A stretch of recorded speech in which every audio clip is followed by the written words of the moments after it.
What's going on, everybody? It's Jason, Zombie Collector. How y'all doing this evening? So, I'm kind of bacheloring it up today. It's kind of a new thing for me today because my kiddo is gone for the next 4 days at church camp. And it's kind of, I think it's hard for, it was maybe a little hard for him, but I think it's harder for me because we've never been really separated from each other for his entire his entire life. We've always been really close proximity. Like I can always reach out to him and talk to him, or obviously he's here. Where I feel like there's not a day goes by that we're not talking in some capacity, even if I don't see him. But 4 days at church camp, no electronics, no communication with the outside world, just him and God, and having that experience with his fellow friends and uh, church church friends and school friends and sports friends all go. So it'll be different. It'll be interesting. I'm looking forward to seeing his um, hopeful transformation from that. Maybe it'll be kind of cool to see where he left today. This afternoon, I took him there and see when I pick him up on Sunday evening where he is at the time that there was any what he got from it, what he learned maybe about himself, building up that relationship with Christ and getting closer to him and learning a little bit about who you are in the process, and getting ready. He's going to a whole new school this year and next week, seventh grade, new experience. And I'm sure if you all remember when you went to your first middle school and then high school, whatever. I'm sure there was some nervousness about that process. I honestly can't remember uh, when I went, but I'm assuming I'm sure, nervous at the time. So just kind of reflecting on that, I'm sure I was nervous. The one benefit I had was some of my brother was in the same grade I was, so we went together. So we have that. We had a couple neighborhood friends we've been around with since day one that all going at the same time. So we had like a whole posse of kids going together and going into sixth grade in my hometown at Parkview Middle School in Jeffersonville, Indiana. So so it was a little bit of an experience because I had support of my own family member and then my buddies that I grew up with, and one of my best buds named Joe Thomas. His dad was a teacher there, Mr. Thomas. He was a former Vietnam vet and was always so super serious. Like there's no playing with Mr. Thomas. He was definitely a hard nosed dude. I don't know if you all remember teachers growing up or neighborhood, like your friends' parents or whatever. But my dad was like the more like fun loving, goofy, like, having a good time, like everything's a joke. And Mr. Thomas was more like, I will snap you in half if you do or say something that I don't like. And I don't care, what the situation is. If you can just imagine this is so 1980s and 90s, especially like early 90s. But Mr. Thomas would we would drive. The school was about like a half a mile around, up the road. And Mr. Thomas told my parents, like, yeah, I could take Jason and Brandon with me and Joe. Hey, what up, George? I'll take you all with me to school if you want to go early. So my parents were like, oh, sure, go with you. And Mr. Thomas, I can't remember exactly. I want to say it's like he had like a Cadillac or a Chevelle or something, like one of them old 1970s or early 80s like cars that were like tanks from back in the day. It was like super like you could take that thing into a battle and it would, like, you could take mortar rounds and shots and everything, you wouldn't even get hit. So we would be driving to school in this huge, like, tank, and he would have the windows rolled up, listening to the '40s music, kind of like doo wop or like big band, a lot of big band, and which is probably more like '30s now that I think about it. But big band, and he'd be smoking like Camels or Marlboros in the car with all three of us with the windows rolled up in the wintertime, and we're all just like, we all come rolling out of the car into the school, and we're like, smell like we're like, and this is like like a 2-minute drive. We smell like we're just like a big old pack of cigarettes, like we've been smoking all morning long, just in that short car ride, essentially just up the street from our house. That was a completely different experience that I'm sure that my son will have, because one, he's just gonna be, he has no siblings, and two, luckily there's no like teachers there that he knows, to my knowledge. Maybe there is. But the big thing is, he'll have his friends that he's grown up with over the years playing sports and then other schools and all that. So I think he'll have that benefit, of course. And I'm sure, like I said, they're all excited / nervous. With all that being said, this weekend that he's at church camp, it's hopefully a very transformative time for him. I think it's good because he's never really had an experience like this. And I grew up with experiences like this. I used to go when I was probably about his age. I started going around where IU University, Indiana University, is located in Bloomington, Indiana. There's a place around Nashville, Indiana, called Camp Monito. It was a United Methodist camp that we used to go to. I'm from Southern Indiana, right across the bridge from Louisville, Kentucky. So it's about a 2-hour drive from my house. My parents used to leave with me at this camp once a year. And I did that for maybe 4 or 5 years. So I was probably about 15 or 16 when I stopped going. So like I said, 12, 13, 14, 15. Yeah, so at least 14, 15, at least 4 or 5 years I went. And I told Luca this afternoon, I was dropping him off. I was like, you're gonna have a great time. I know it seems like a little bit like overwhelming, like you're not gonna see your mom and I, you're not gonna have communication with us. You're gonna just have your time just to get to know, try to build a strong relationship with Christ, get to know your friends better, the staff there, build up these special moments that you're gonna be able to hopefully have for the rest of your life. And I go, right now, me talking in the car, you don't get it. I didn't get it either. I'm telling you, once you experience that, it's gonna be totally different. You're gonna feel, and you'll look at things in a different way. You'll look at things in a way that you never looked at them before because of hopefully these experiences. And if nothing else, you're just gonna have fun. I mean, you're gonna have fun. You have games. You're gonna have activities. You have good food. You're gonna have good experiences. You're gonna build relationships and friendships with people. And a good indication of this was when we got there. It was like a madhouse. Absolute madhouse. And so I was so surprised at how crazy it was. It was like wall-to-wall people. And before we got there, he was like, I don't know if I'm gonna be okay with just being gone with you from you and mom for 4 days straight. I'm like, first of all, it's not 4 days, it's 2. I've been with you all day today. It'll be Friday and Saturday and Sunday. I'll see you at church, and then Sunday evening we'll pick you up or whatever. So it's really only 2 full days you're not going to be without. You're not going to see it. So it's not that extreme. But he was like, of course, again, a little bit nervous and scared. And, so I said, don't worry about it. As soon as we get to the parking lot, which is, like I said, filled to the brim, he was like, oh, there's my friend. There's that friend. There's this friend. I didn't know she's coming. I know he's coming. And he was totally fine. He was like, he completely forgot, like, if he was going to be upset or scared or nervous or whatever.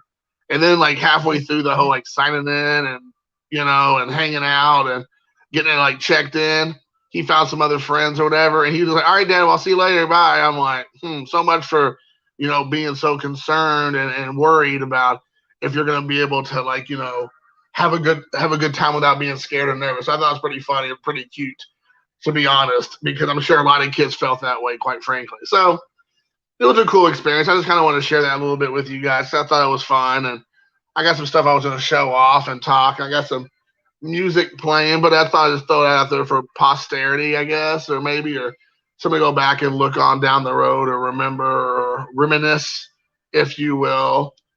So yeah, let's get into some cards. I got some 80s retro wave, synth wave, chill wave, retro wave mix. So that's a lot of waves around, the system here. Anybody have any questions? Let me know. Anybody have any topics they want to talk about? I know Troy Rutter, the Rut, he's messaging me while I'm on this live stream. I don't know if he knows I'm doing the stream, but I do want to say, to kind of completely switch gears or change gears, that I have multiple people out in the what do you call that? The National, aka the Nationals. People get bent out of shape about that. Like it literally is like bothers them. I've seen videos where people go, "It's not the Nationals. It's called the National," and I'm like, seriously, get over yourself. Like, who cares? Like, how does it affect your day-to-day life? It doesn't. But I have a couple people. I got Troy Rutter, TTM Autograph, TTM Tony, TTM Troy, the OG, and also Mark Stove Sports, Stove Investor. They're supposed to be out on the hunt for my Hall of Fame patch. As you can see, this setup here is a Hall of Fame setup. And Mike, baseball collector, a part of the Bench Clear Network, should have those patches. If he doesn't show up with those patches, there's going to be a revolt. I can't speak for the other 9 winners of this past year, but I will do a revolt, because he even did a video not too long ago saying that he realizes he needs to get those patches or that it's coming up and that's not something he's done. So it's like, either he just doesn't care, which I'm sure that's the real reason. But that means that us, the last class probably ever, are not getting patches. And I mean, how am I going to have this eye that I lost in the Spanish-American Revolutionary War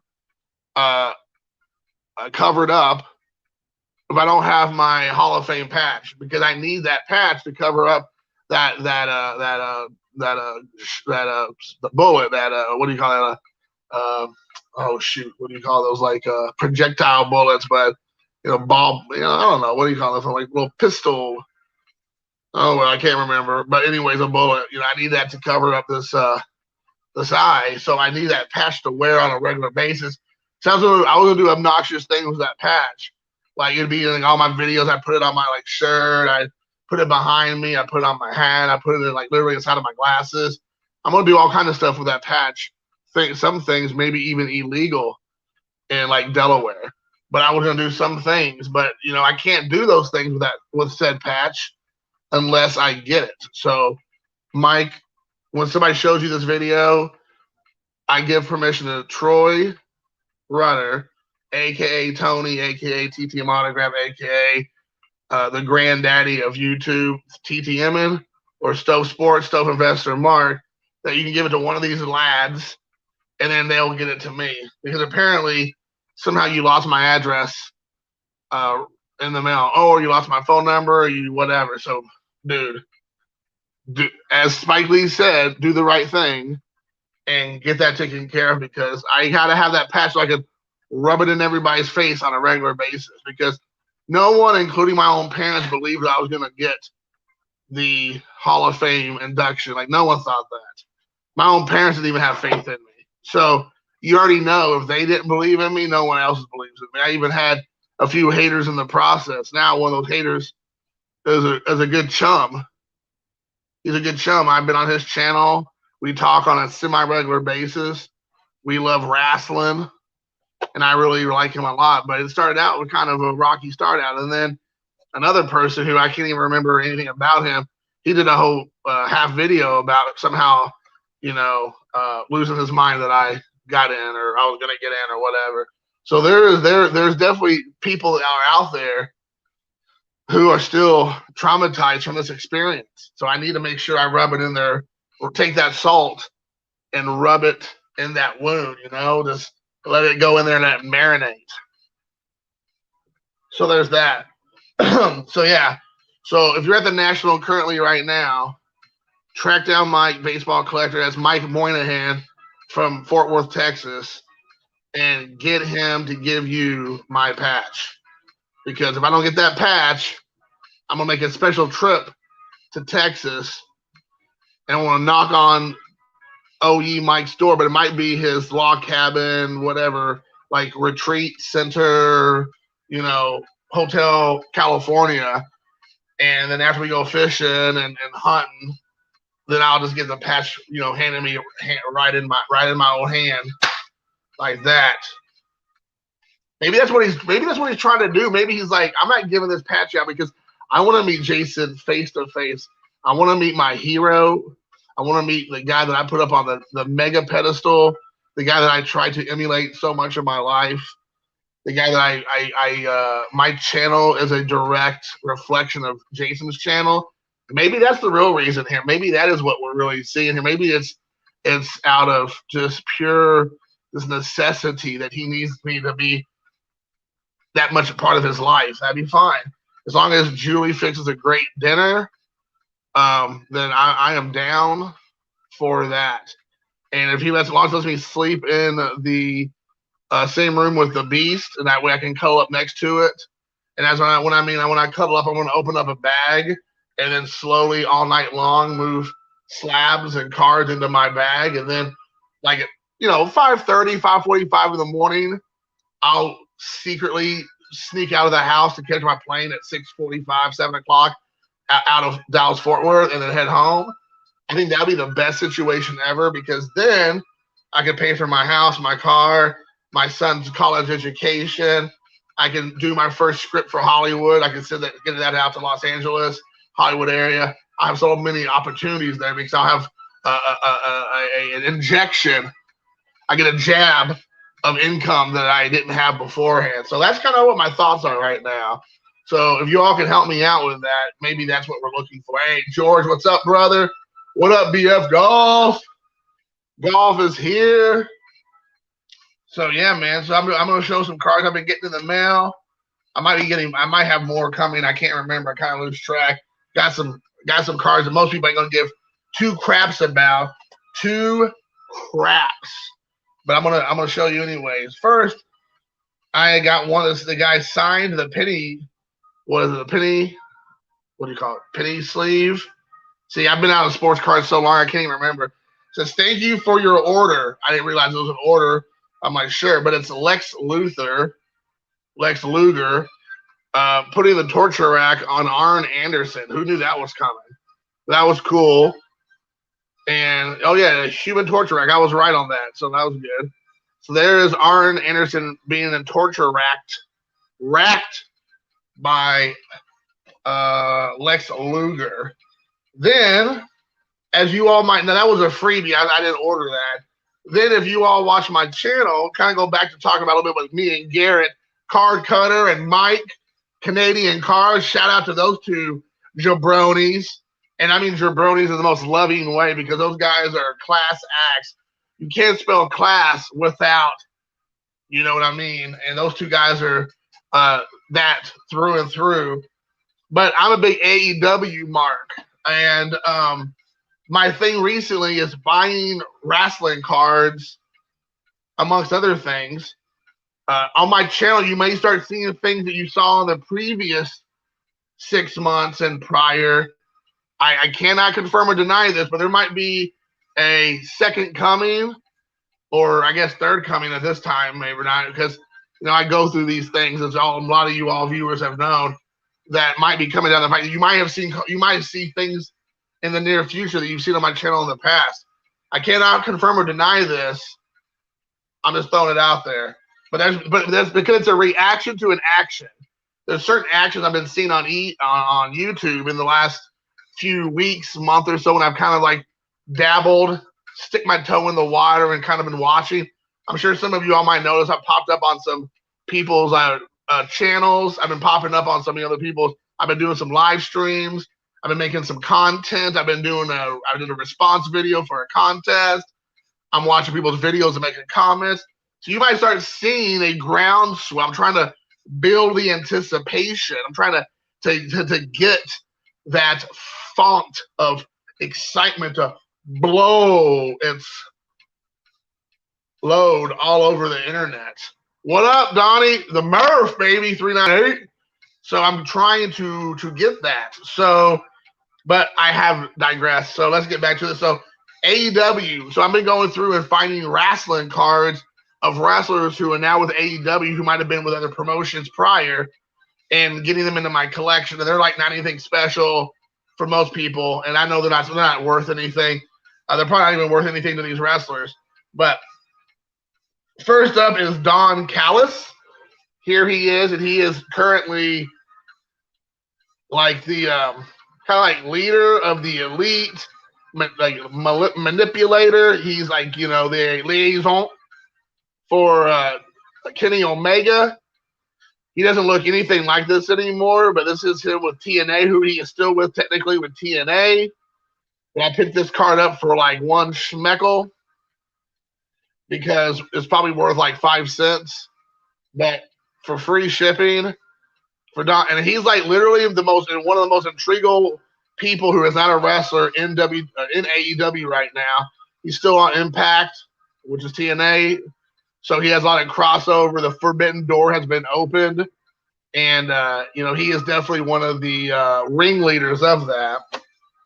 The next up is a wrestler that I got to be honest, I didn't know much about until he showed up in AEW. The only thing I knew about him was that he's Charlotte Flair's fiance, I believe. It is Andrade, and this is a numbered card with him and Rey Mysterio.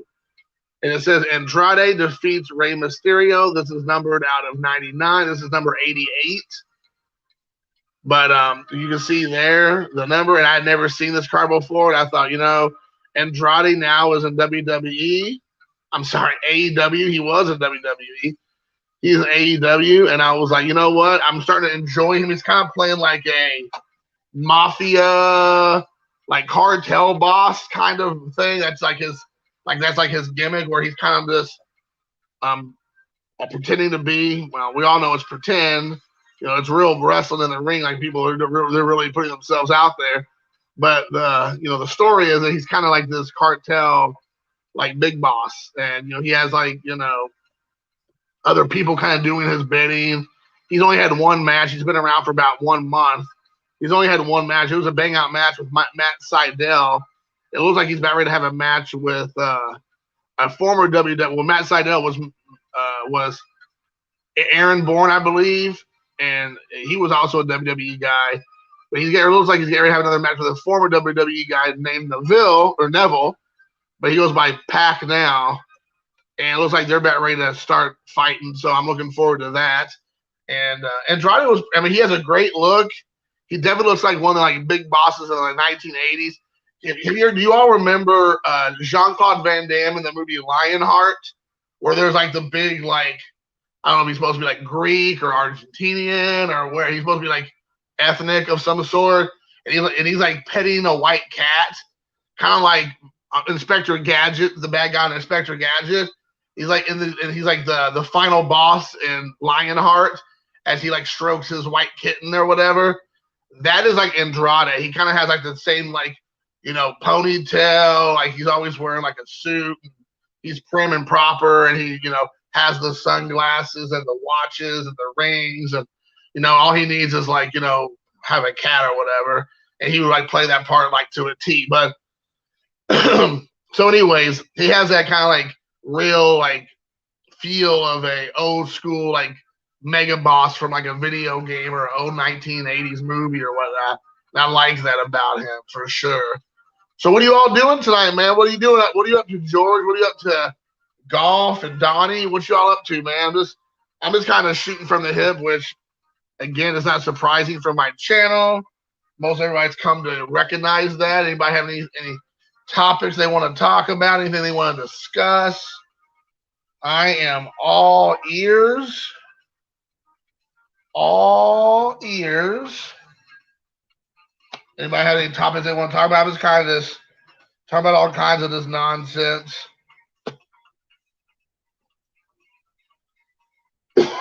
Excuse me. I'm going to show some cards. People want to see some cards. Here's a 19. What do we have here? I want to say like I don't know.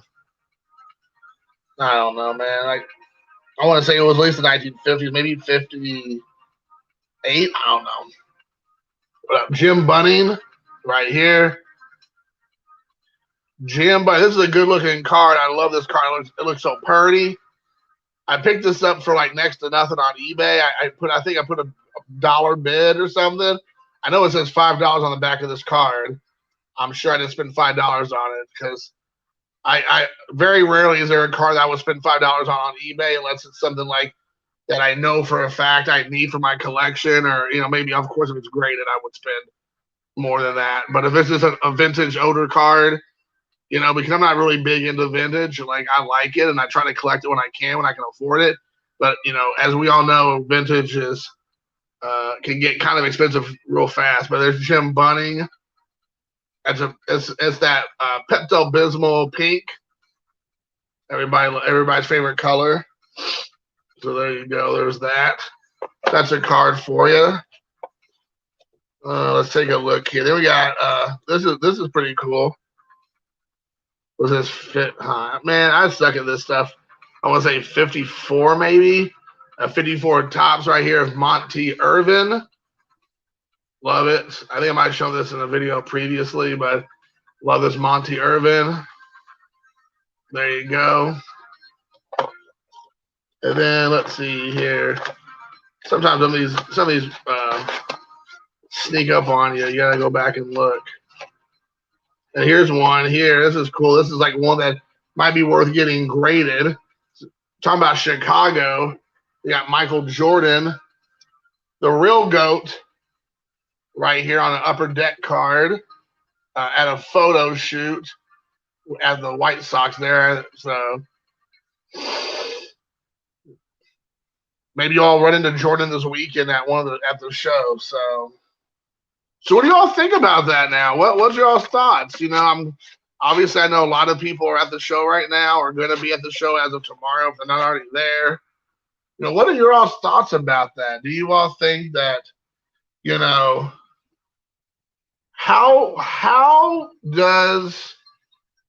how can you justify thinking that right now, financially, are you thinking you're going to get a good deal at the National with the way the prices are? I mean, yeah, there's dollar boxes, there's quarter boxes. I'm sure you're going to have some people wheeling and dealing. I mean, of course you're going to have that. But do you really think going to the National that you're going to have the ability to buy some kind of really great, card at a reasonable, realistic price that you're not going to have buyer's remorse on the next day or even that same day? I mean, the prices were crazy, I mean, like I saw Bench Clear and I maybe somebody else, but I want to say Mike, like he was showing like a video of Dallas show, I think from last week or 2 weeks ago, whatever. And he's like has like his, I'm sure it's his phone, but going through and looking at the different, cards and the cases and things. And I mean, these prices were like this is like literally on another planet, and I'm thinking, and that's Dallas. That's not it. That's not the National. That's Dallas. And are you thinking that these prices are going to be better at the National? Are you thinking people are not willing to, or do you think they're going to be as willing to wheel and deal? Did you spend all this time, money, and effort to get to a card show to like not buy anything or overbuy or pay over the amount that any normal person would pay? Did you get price gouged while you're at the show just because you can say you had the experience? I wonder about it, and I'm not trying to throw shade. I'm just asking these questions because, I mean, we all know the prices. I know they keep saying the market's softening and it's cratered and the bottom's dropped out and blah, blah, blah, blah, blah. But even then, how the prices to a point where you're not paying ridiculous prices. It's like some people say, well, the car's no longer 800. That was ridiculous, but 725, oh, I do that all day long. That same car 2 years ago was, 350. So how big of a drop is there really? And are you still paying well over the amount of money for said card just so you can say you bought it at the National and overpaid in the process. I'm just asking because I know that a lot of people were doing these videos saying these prices have not really come down all that much. You have some people who are willing to deal them, but it's not like they're just going back to years ago pricing. It's like, well, they came down from the mountaintops, but you're still in the clouds. Welcome to the jungle, baby. What up, Joe? Dr. Exclusive. These crowds look crazy. I'm sure they are, and that's the other thing. I remember I had this like rant video from back in March, I believe, and I'll do it kind of again. Anybody who tells you on their YouTube, on their interwebs, that you should be ashamed to go to these like conventions where they're like mass gathering of people, either with or without their shots or their jabs, and then you go and you participate in said get together and be involved in your super spreader event, and they go around like trying to demonize others when they do it on something that they don't like. If it's something like somebody, like if you're going to church, like, oh, you're killing grandma, but you can go to the National and that totally gets the pass. Like, I don't want to hear people do that thing. I don't want to hear stuff like that anymore from people, because that's actually a thing that you have people who go, you're killing grandma, or you're so selfish, or you're this, or you're that, because it's something you're doing that they don't want to do. They don't like it. They think it's lame, stupid, dumb, whatever. But then they go do like a National, they're totally fine with that. Like, that's okay. You can go and do that. You're okay. So, anybody who says, why don't you care about other people's health, and you go to these big mass gatherings when there's other variants out there that fly the friendly skies of Delta, then I don't want to hear about it. I don't want to hear about anybody says on their channel and they go to the National. It's like, don't want to hear it. And George, myself, I stick to some Facebook auctions and deal with and I'm the same way with you, George. Like all my stuff I've been buying, all off of eBay, Facebook, marketplace stuff.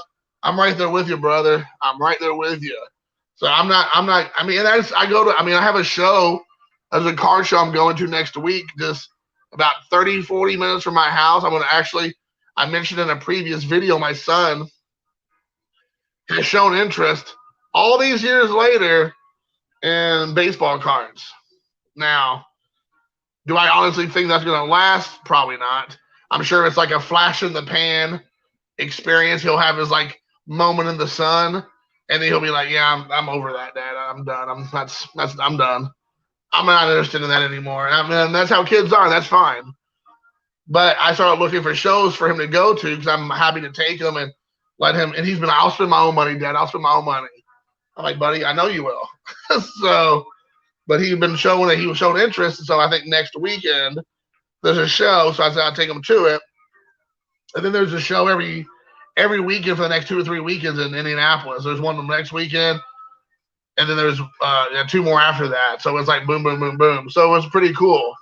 But like I said, that's where I find all my deals there. But I will say the last show I went with one of my dad last month. I didn't buy anything with, so there you go. I didn't buy anything, so take that. Put that in your pipe and smoke it. But I went to one show with my dad. A lot of people, at least in Indiana, was not really in the mood to wheel and deal, to be honest with you. They were not really coming off the price, because I'm sure you've heard this on other channels, because again, I haven't been watching lots of people, but they know that even though Jason's not going to spend that money on that card, because that card is probably a $5 card all day long, but you're trying to tell me it's $10. But then you're going to say, well, the market says this, so I'm going to sell it for 12. And then I'm not going to buy it for 10 or 12. I'm only going to buy it for 5. And they're like, well, I know you might not buy it, but the next person behind you will, so I'm not dropping the price. Or I'll drop it by, a buck or two or whatever. So, I mean, you have that. So, but a lot of people were, at least, again, in Indiana, and then I was just there last month, and what was it, July, so in June. I was just one in June, and people were not wheeling and dealing. They're very little. I mean, I was watching my dad haggle with people, and a lot of times he was like, hey, would you do this and this for this money? And they're like, no, man, I can't do it. And I'm like, okay. So, I mean, there's a lot of people who are not in the mood to wheel and deal because they know that they can get money off of you, or not you, but the next person behind you, some other schmuck that's willing to pay that money. I know a lot of people, what's that that cool word that all the kids were saying, FOMO, fear of missing out, if I'm not mistaken, if I got my acronym correct. But the thing is that do you have FOMO when you know that you're going to be overpaying for something that's definitely not worth the money? I wouldn't. And now I would if I had, I saw something for like $20. It usually goes for 60, and you had the opportunity to pay for, half that or less than half that, and you still didn't do it, you walked away from it, then I'd definitely get it for that. But if the person's like, that's 600, and you know that you could probably get it for 5 or 450 or maybe even less, but you walk away from it, and then you're like, oh man, I got FOMO. And it's like, but how do you have that? Because you save yourself an extra $200. To me, that's a win. Because people are too worried about trying to have it right now instead of being patient. So if you're really into the hobby, you're really collecting, why not wait another couple of weeks or a month or two and see those prices go down even more than they have recently and save yourself some money and still get the card that you want, But everybody has to have it now, not yesterday, not tomorrow, so people lose their minds. Yeah, I think it's cool, Joe, for sure. I mean, I was completely caught off guard. Now, it's not because of anything Jason's done. It's because all his buddies are all into card collecting. And a few of them have been for a while. But I think they're getting more and more into it. And, of course, he's becoming more and more aware of baseball players and their teams and how they're doing. And a lot more of there's more YouTube channels about certain players and how they're doing in their seasons and what kind of historical markers they might be hitting or what kind of projection they're getting for the end of the season, like how good they're going to end up being, all that. I think there's a lot of it with Shohei Ohtani also, to be honest. I mean, Shohei Ohtani's from Japan. My son obviously is half Japanese. I feel like there's a lot of that because he sees somebody that looks like him being very successful in baseball right now. And, I think that's a big thing because quite honestly, especially in American sports, you don't see too many Asians be very successful that look like you. And I think that has a lot to do with it. So he's very proud that Ohtani's doing well. And I remember he had to do some some damage control because he didn't have a great showing at the at the All-Star game. So some of his friends were kind of giving him a hard time, but he was like, the All-Star game doesn't mean anything. What matters is how well he does at the end of the season. And I'm like, exactly. The All-Star game's great. It's fun. It's fun to to participate and think and dream and speculate on how good he may do with the All-Star game. But none of those things matter in the big scheme of things. Is going to help him in the future as far as building statistics to his strikeouts, his home runs, his hits, his walks, his strikeouts, his ERA, his batting average, all that stuff that matters has nothing to do with his All-Star appearance. Hey, what up, Chris? So, I think that has a lot to do with it. Like I said, again, it has a lot to do with his friends, a lot of his friends and a handful of his friends and their dads will wake up at the crack of dawn. And apparently here in Indiana, or at least in this area in central Indiana, on Saturday mornings at 6 a.m., there is a card. Either they dropped them off overnight or in the morning. And if you want to get cards, you got to go there at 6 a.m. in the morning to Meijer or Walmart or wherever. And I think each person gets 1 or 2 boxes per visit or per day or whatever till they're all gone, which are all gone within minutes, I'm sure. And his buddy's dad will go on a regular basis to get these boxes of cards or whatnot. And I told Luke, I'm like, hey, if you want to go, that's fine, but you better get up at the crack of dawn with me because I ain't doing it by myself. And of course, guess what? He stays up till midnight or 1 playing video games.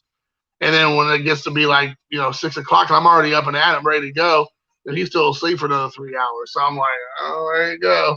I guess those boxes will stay safely at wherever, or they're already gone with somebody else that was there ready to go. That's why I like the community. Yay, what's up, George? That is why I like the community on YouTube. There's a lot of people on here that will help items like John Mangini. Yep. Vintage oddball cards, Jimmy Guns. If you, for example, Jimmy Guns and John, dude, they're 2 great dudes. They're great guys. They are a cornucopia of knowledge, and they are free to give out wisdom and knowledge from their channels. I've had specific dealings with both guys, more John than Jimmy, but they're both fantastic dudes.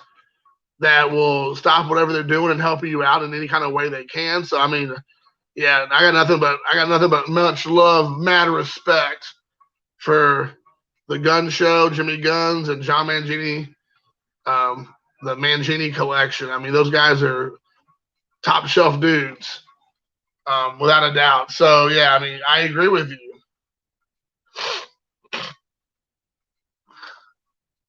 Yeah, Chris, I I'm not his biggest fan, to be honest with you.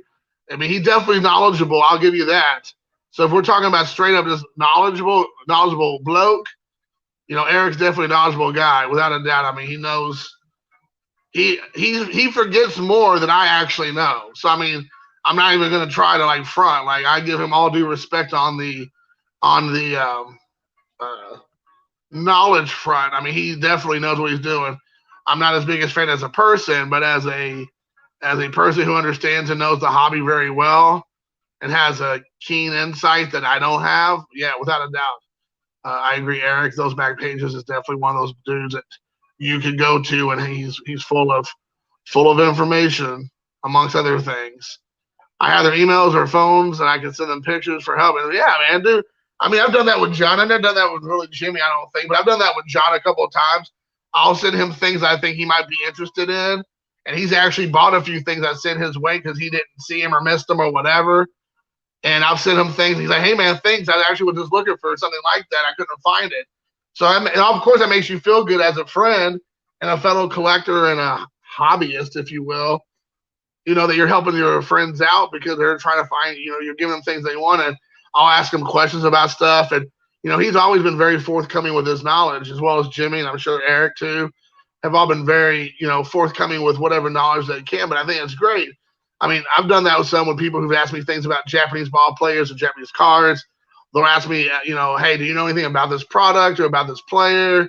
And I'll give them whatever knowledge I have. I mean, like I said, I don't have a whole lot of it, but whatever it is, either I tell you the truth, whatever it is that you're looking for, I tell you what I know, or I tell you, hey, I don't know it. Let me get you maybe in touch with Tony, JP Wisco. He's more knowledgeable. And there's a couple other guys out there like Prestige Collectibles. There's a Japanese exclusive, basically channel, or at least it was. And that guy, I think his name's Robert Fitz, if I'm not mistaken. I could be wrong. He knows about pretty much everything.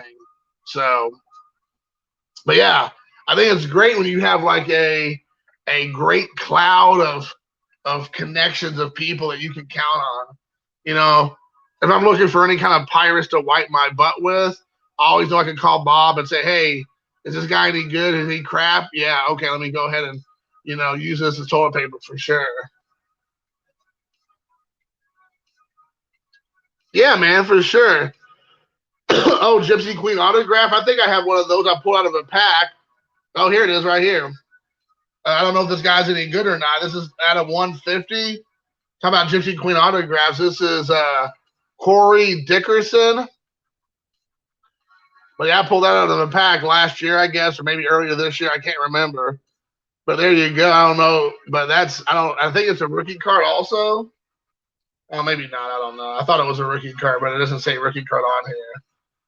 But there it is. It's an on-card autograph of Corey Dickerson. Of course, I pulled the guy that has the last name Dickerson.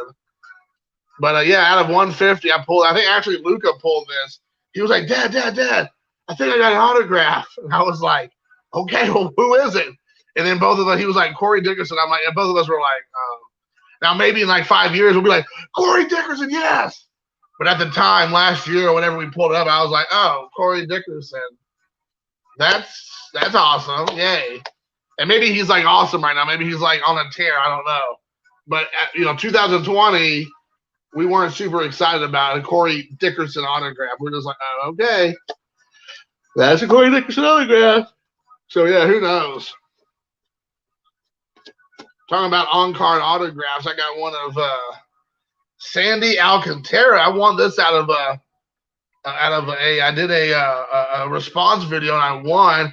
But this is a cool rookie card, on-card autograph of Topps Finest of Sandy Alcantara. That's a pretty cool one. I don't know if he's any good. I know that when he first came up, there was some excitement for him. And I don't think this is a sticker. Well, maybe it is. Let me look. Yeah, this is on card. This is on card autograph. Yeah, because you can tell it's like way bigger than the little like rectangle they give you. So yeah, basically it's an S and an A. It looks like.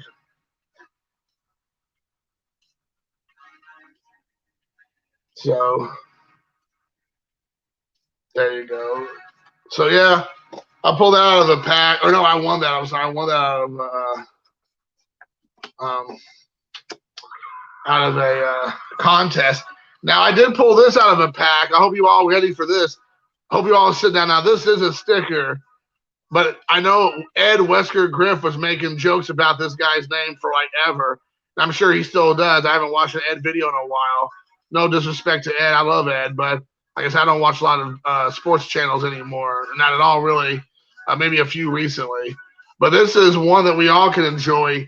Richard Lovelady. I pulled this autograph out of a pack of cards in 2019 or wherever this, yeah, 2019. Topps Chrome. And it's a rookie card. I just freaking love it, dude. His last name is Lovelady. That's like the one I want to get an autograph of. The dude is like Derek Death Rage or whatever his name is. His last name is literally Death Rage. It's like I got to get an autograph. But man, you got Lovelady. I always think of Linda Lovelace. But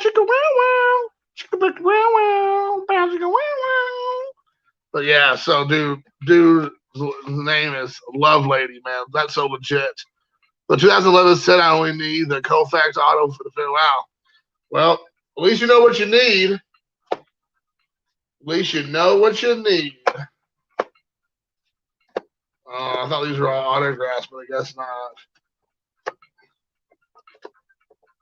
And then I got Alex Verdugo autograph. The dude's autograph. I pulled this out of a pack of cards too.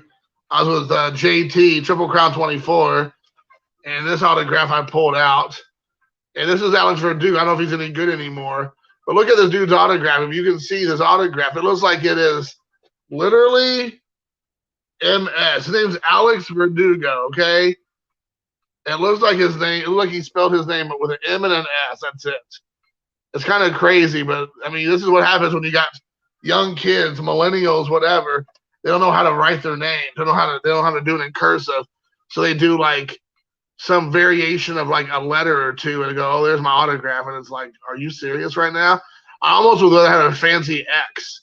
X marks the spot. It's like years ago, I found out like a decade and a half ago, 20 years ago, that Bruce Campbell, his name is Bruce Campbell, whenever you got his autograph, especially if he was at like a card show or like a film convention or a film signing or whatever, he would sign his name on whatever you gave him as a literal Z. So his name's Bruce Campbell, but he would sign it with a Z. Where would you even get that from? Where do you come up with, you know what, my name's Bruce Campbell, so when I look at do an autograph for this kid over here or for this whatever, I'm going to do an autograph of a Z. That doesn't even make sense. Like, how does one even get to that place? And no one even questions it. I was at a show and people were like, are you going to get Bruce Campbell's autograph? I'm like, heck no. I'm not paying him $50 or whatever his going rate is now, maybe more, for him to autograph a Z on my 8x10. I'm like, no, I'm good, man. I'll either get one offline somewhere down the road that he signed his whole name or something better than a Z, or I'll just, not get it at all because that's just ridiculous. Because I can't imagine he signs his name on legal documents with a Z. I mean, it doesn't even make sense. I guess it's possible, but I seriously doubt it. All right. What up? Yeah, for Zorro. Hi there. Is there any level of celebrity or baseball player that you would want their autograph if you knew 100% you're going to be an auto? If you know 100% it was going to be an auto. You're talking about an auto pin? Like, would I? Or I don't. Maybe I'm misunderstanding, Joe, your question. If I know it's going to be an auto pin, like there's nobody I want to get an autograph of a fake autograph. There's not a single person that I want to get a fake autograph from. Maybe I misunderstood the question. But if you knew 100% it was going to be an auto pin, The answer is if it's an auto pen, I have 100% guarantee you, I have no interest in that autograph or that person for that matter. There are certain things, just like with when it comes to collecting sports cars or watching sports or whatever. It's the same thing with celebrities. If celebrities do something that I find offensive or turn me off, like I'm just done with them. I have no use for them anymore. I'm not gonna spend my entire day like trying to ruin their life for nothing. But I'm not gonna spend my money with them at their table or on their products or help them get residual checks every month or year or whatever. Case in point, years ago, before it became like a normal everyday thing, we're talking about like 15 years ago at least. Um, shoot, what's her name? All of a sudden I forgot. Oh dang. Oh, Dee Wallace Stone. Dee Wallace Stone, E.T.'s mom.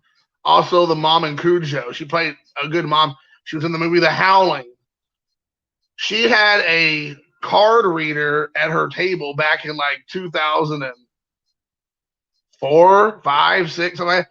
Way before there was ever a thing such as like Foursquare or having some kind of computer laptop or a Kindle or like an iPad where you could swipe a card or whatever and do that. She had a literal card reader at her table, so she could just you just swipe it at her table and she could get her autograph that way. And I was so offended by that. I was like, dude, are you serious? You have a literal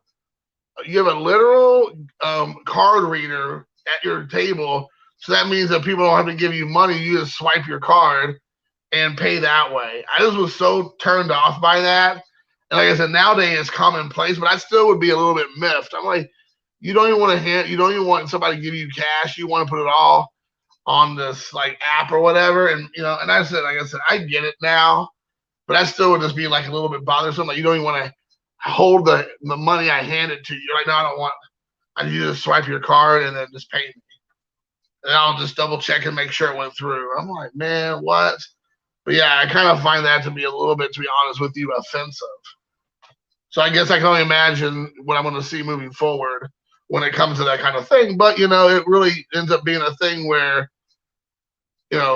she was charging you with just swiping the card. Like I was like, is this a real thing? Like, are you kidding me right now, Dee Wallace Stone? But guess what? It was. So, anyways, like I said, now it's commonplace, but back then it was not.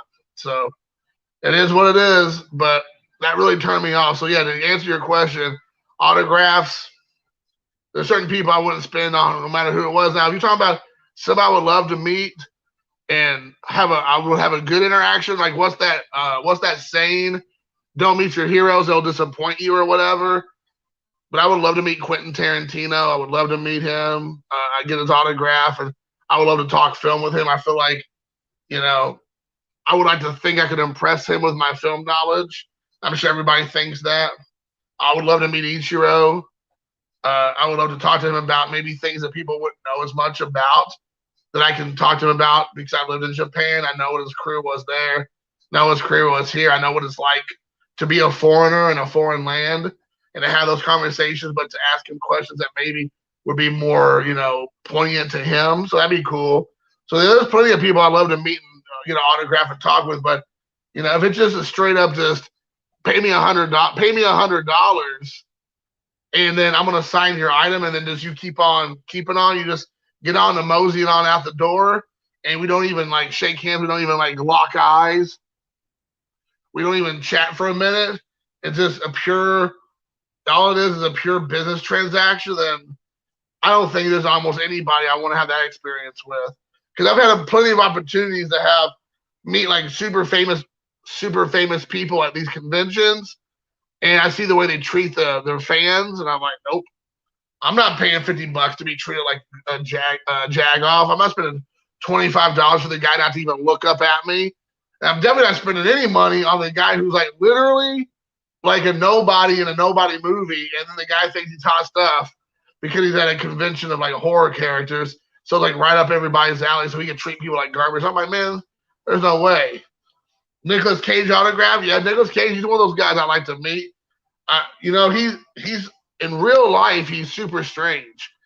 That's not just me just being, just facetious or whatever. Like when he would come to whenever he came to Japan to promote a movie, they had lots of cooking shows in Japan, and one in particular was called Bistro Smap Smap. Smap was as it was, I don't know if it still is, a famous like boy group from like the 90s basically.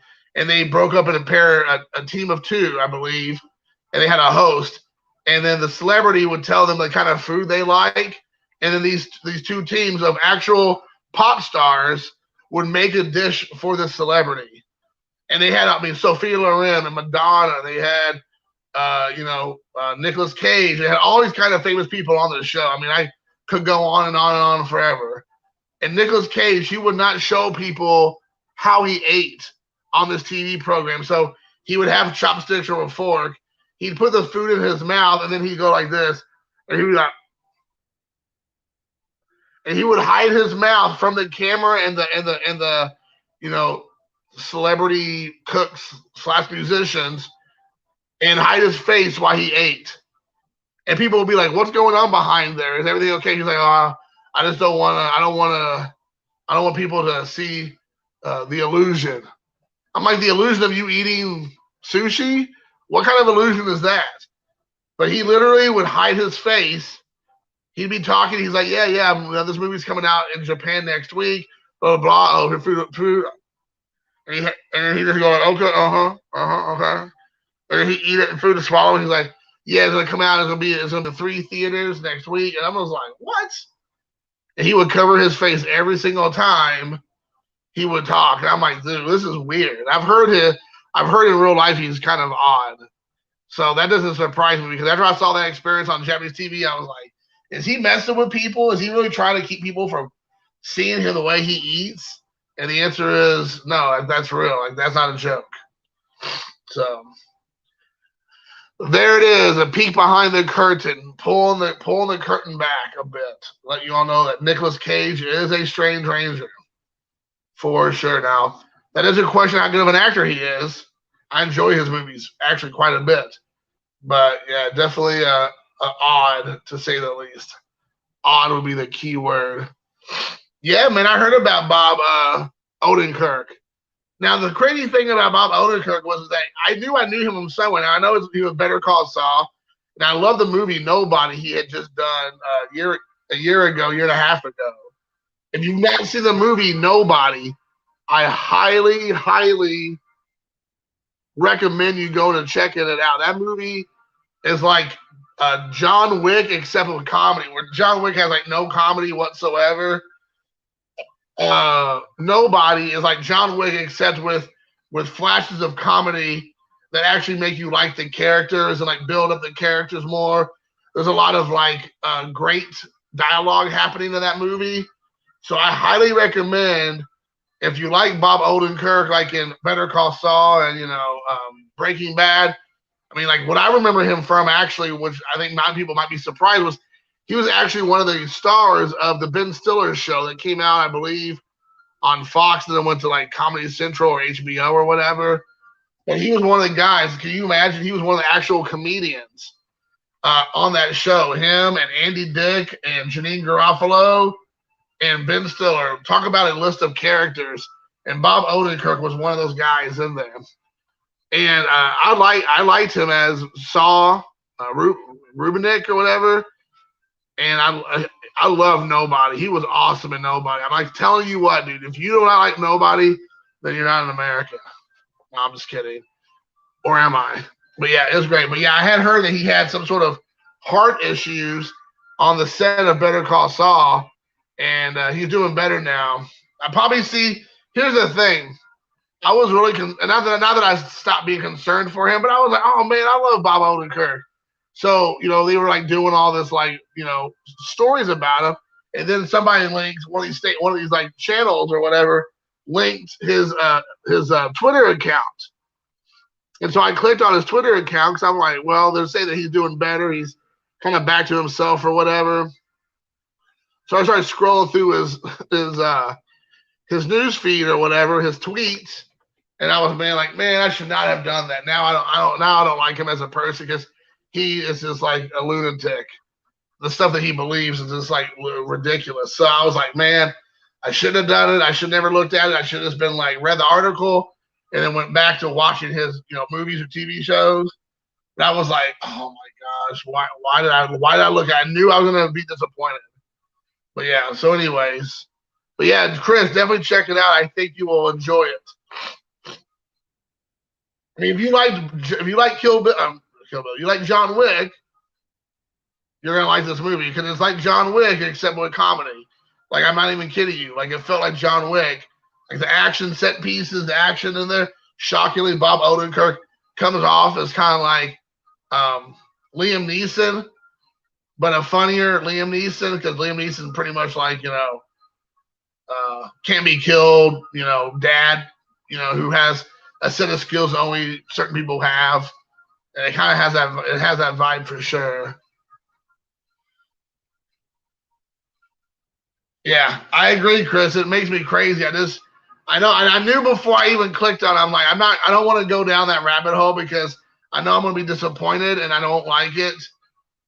And guess what? I'm like, oh, it'll be fine. I'll wait. I'll just do that for a minute while I'm waiting to, pull up more information on the news story or whatever. I'm like, I'll just take a look here. And I was like, oh no, Jason, stop, don't do it. And I mean, like the crazy thing is, I only looked for a few, only down his tweets just for like a couple minutes. I saw enough to be like, oh my gosh, this guy here. So yeah, it happens. It happens, but people do that all the time. I'm sure they come to my channel, they're like, this guy here. But anyways, guys, it's 10 o'clock, a little after 10. I've been on doing this for a little over an hour. Hope you all enjoyed the video. I had fun just sitting there, just shooting the breeze with everybody. Well, I'm definitely be doing it more this weekend because I don't have a lot going on. So I'll be sure to go live again for everybody because I know everybody misses me so much. They need more Jason in their life.